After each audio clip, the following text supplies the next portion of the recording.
Então, vale a última observação que a gente fez, né? A gente pode colocar aqui, né? Vou pôr aqui como observação. Observação, né? Então, a gente viu que como, né? A gente viu na aula passada, no vídeo passado, né? Como para escoamento no plano, né, XY, né? Eu tenho que a vorticidade, né, é igual a menos o laplaciano de psi, certo? Então, para o que a gente chama, a gente ainda vai falar disso daqui a umas 2 ou 3 aulas, tá? Mas tem um negócio que a gente chama de escoamento irrotacional, né? Então, para escoamento irrotacional, então lembrando, a gente vai falar disso ainda, uma classe de escoamento para escoamento irrotacional, significa, o próprio nome já fala, né? Irrotacional significa que o rotacional da velocidade é zero, então isso aqui é zero, logo a gente vai ter Laplaciano de psi igual a zero. Então, quando o meu escoamento for irrotacional, essa equação é a equação mais fácil do mundo de resolver, né? É só resolver Laplaciano de psi igual a zero, né? Quando não for irrotacional, e eu tiver escoamento, né, continuando sempre no escoamento incompressível 2D no sistema cartesiano, eu tenho que resolver essa equação aqui. Tá bom. Então, por que a gente resolve essa equação e não as equações originais aqui, né? Quantidade de movimento, né? Então, porque primeiro eu só tenho uma equação, apesar dela ter um grau elevado, eu tenho um escalar, certo? Com esse escalar a gente consegue chegar nas duas componentes da velocidade, né? E a gente vai ver que se eu resolver essa equação e eu tiver uma equação para psi, né? Quando eu consigo fazer isso, né? Sempre que a gente consegue, essa equação vai me representar uma linha de corrente. Ou seja, uma linha a partir do qual o vetor velocidade ele é sempre tangente. Então é como se eu desenhasse, né? A linha de corrente muitas vezes ela vai se confundir com a trajetória de uma partícula, é como se eu estivesse desenhando a trajetória de uma partícula de fluido. Tá? Então, na verdade, a gente vai desenhar aí a linha de corrente. Né? Certo? Então, para escoamento em regime permanente, as duas são a mesma coisa, a trajetória como a linha de corrente. Né? Isso vocês devem ter visto no começo do curso de McFlu 1. Né? Mas a gente mostra aqui de novo sem problema. Tá? Então, essa também é uma vantagem de se resolver essa equação. Então, é isso que eu gostaria de comentar também aqui. Não é porque às vezes a gente não consegue encontrar uma função corrente que não existe linha de corrente. As linhas de corrente elas existem, elas estão lá. Né? É que muitas vezes a gente acha uma função para elas, né? Que a gente chama de função corrente. Tá? Então a gente pode colocar aqui, ó,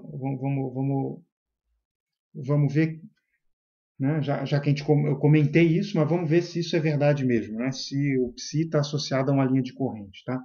Então vamos pôr aqui assim, ó, linhas de corrente. Certo? Então, desde McFlu 1, né? Desde McFlu 1, a gente sabe que uma linha de corrente ela é definida como a linha de corrente ela é uma curva, né, para a qual o vetor velocidade é tangente a essa curva em cada ponto. Certo? Então, se eu tenho uma linha de corrente assim, significa que eu posso pegar qualquer ponto aqui, ó, o meu vetor velocidade ele vai ser tangente. Né? Então, nesse ponto ele está assim, nesse ponto aqui está para cima e aqui está um pouco mais para o lado. Então, isso é uma linha de corrente. Né? Então, a gente vai pôr aqui, ó, L.C. Tá? Normalmente a gente vai usar LC para abreviar a linha de corrente. Então, o vetor velocidade ele é tangente em cada ponto da linha de corrente. Eu peguei um ponto em particular aqui. Aí o que acontece com esse ponto em particular? Né? Eu vou ter meu vetor velocidade aqui, tangente à minha linha de corrente. Né? Logo, ele tem aqui, né, uma componente V e uma componente U. Certo? Tá bom. Aí, se eu pego aqui, eu imagino que eu tenho uma linha de corrente, né? O meu escoamento ele é grande, eu peguei um pedacinho dela no espaço. Né? Então, isso aqui, né? A gente pode chamar, isso aqui eu vou ter um ΔX da minha linha de corrente. Isso aqui é só um pedacinho dela, né? E esse V aqui equivale, né, esse trecho aqui, né, que a gente desenhou, esse trecho aqui, né, ele vai me dar também um ΔY, certo? ΔX e um ΔY. Tá bom. Então, se isso é verdade, a minha linha de corrente ela é definida dessa forma, né? Se eu colocar aqui um ângulo θ, deixa eu colocar aqui, ó. Se eu definir um ângulo θ aqui, né, entre o horizontal e o meu vetor, certo? Então eu posso dizer, né, que a minha tangente de θ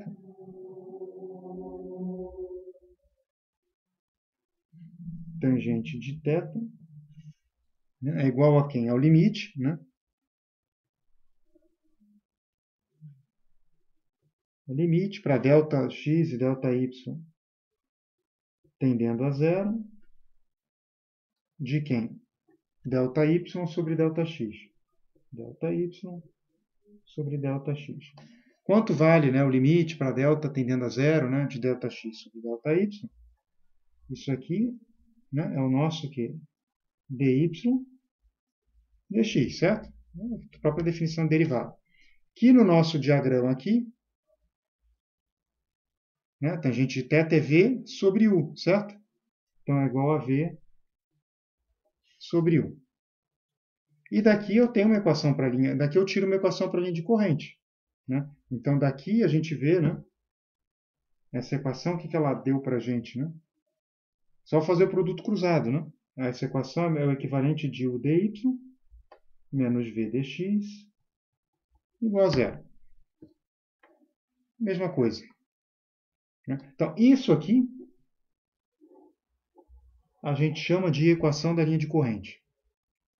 Vou puxar uma seta aqui, ó. Equação, né, da linha de corrente. Certo? E o que isso tem a ver com a função corrente? Isso tem a ver... Como é que eu posso... Como é que eu posso ver, né? A minha pergunta é como é que eu posso chegar à conclusão que isso tem algo a ver com a função corrente? É só eu tentar colocar a função corrente dentro dessa equação. Né? Como é que eu posso fazer isso? Né? É só a gente lembrar de novo. Como é que a gente definiu o nosso U? Deixa eu puxar ele para cá. Como é que a gente definiu esse valor de U? Né? Então, vocês vão lembrar que a gente definiu isso, né, como o nosso U era dψ dy. E o nosso V, né? O nosso V, a gente definiu isso como, né, menos dψ dx. Então, quando eu substituir, né, vou tentar deixar tudo na imagem, mas pronto, acho que consigo. Quando eu substituir, né, isso vai me fazer isso aqui, ó. Vai ficar dψ dy, certo? Menos com menos dá mais, né? Mais dψ dx igual a zero. Certo? Então, como é que a gente chegou aqui? Simplesmente só com essa própria definição, né, de que uma linha de corrente, né, ela é uma linha para a qual, né, o meu vetor velocidade é tangente a ela em qualquer ponto. A partir daqui, a gente calculou a tangente, chegou nessa equação, certo?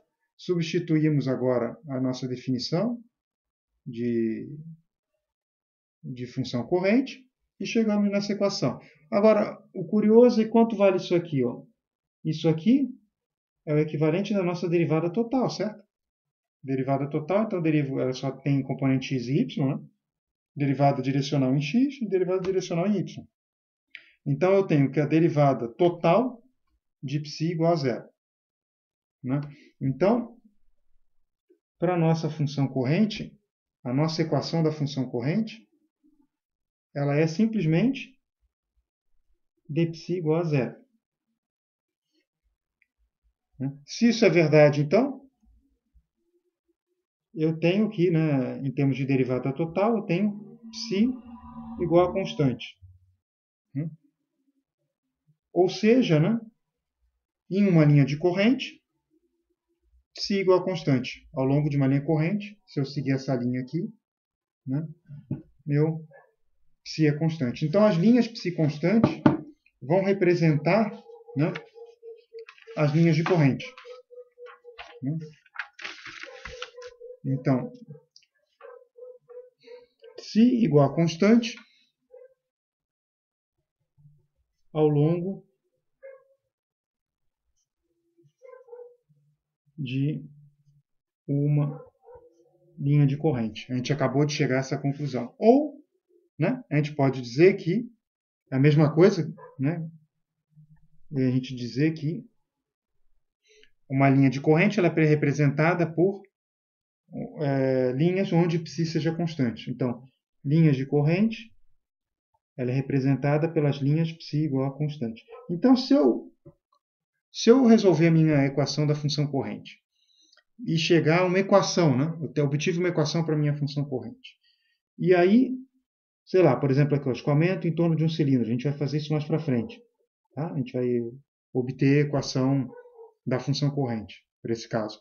Se eu resolvi e eu conheço as linhas π constantes, então eu pego as expressões, eu vou ter uma função de um monte de variáveis aqui no caso x e y, eu ponho um valor igual a 0, igual a 1, igual a 2, igual a 3, etc. E conforme eu vou fazendo isso, ele vai me desenhando aqui, né?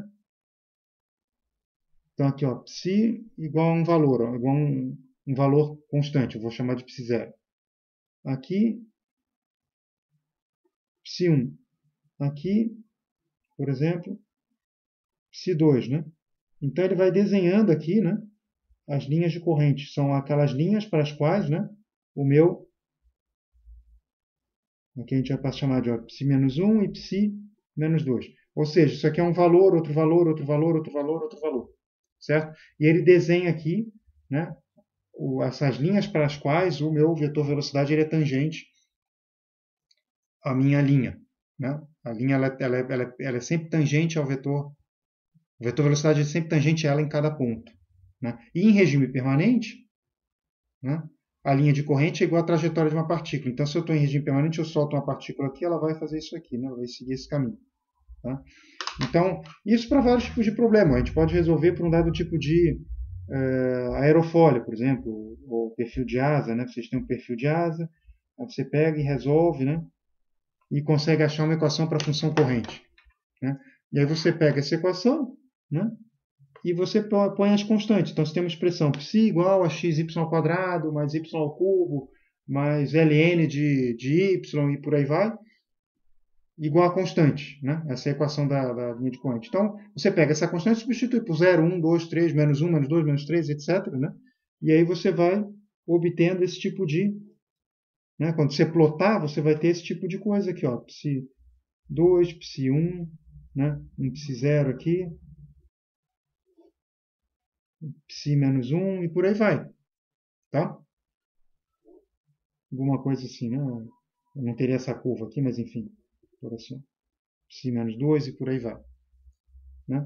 E se você pegar constantes, né? Se a gente pega essas constantes e coloca valores quebrados, né? Vai dividindo, pegando metade da metade da metade. Então, ao invés de 1, 2, 3, eu ponho 0, 1, 2, 3, eu ponho 0, 0.25, 0.5, 0.75. A gente vai o quê? Apertando essa malha. Né? Ela vai ficando cada vez mais apertada. Tá? Então, a linha de corrente, ela é representada pela função corrente. Tá?